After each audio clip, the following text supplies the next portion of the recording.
HSC 25 ব্যাচের জন্য কিভাবে শর্টকাট টেকনিকে পড়লে একটা ভালো রেজাল্ট করা যায় সেটা নিয়ে একটু আলোচনা করব।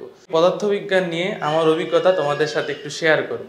তার আগে আমি একটা জিনিস বলতে চাই, পদার্থবিজ্ঞান কিন্তু আমার সবথেকে প্রিয় সাবজেক্ট, যদিও আমি মেডিকেলে চান্স পেয়েছি এবং মেডিকেলই আমার ড্রিম ছিল। ফিজিক্সের ক্ষেত্রে আমরা যে জিনিসটা দেখতে পাই, ফিজিক্সের কনসেপ্টটা কিন্তু সেম কেমিস্ট্রির মতোই, মানে রসায়নের মতোই, শুধু পার্থক্য এইটাই যে ফিজিক্সে অনেক টাইপ ওয়াইজ ম্যাথ আছে, মানে তোমার অনেক ধরনের ম্যাথ আসে যেগুলো আসলে অনেক স্টুডেন্ট আর কি মানে বাসায় করে, এটা অনেক সহজ লাগে কিন্তু পরীক্ষার হলে আর কি গুলিয়ে ফেলে। গুড লাক পেনের সফট অয়েল বেসড ইঙ্ক দেয় নিখুঁত লেখার আত্মবিশ্বাস। Good luck pen, make your luck. তো এর জন্য আমি বলবো যে গাণিতিক যে পার্টটা আছে ফিজিক্সের, এটা আমি এইভাবেই সমাধান করতাম।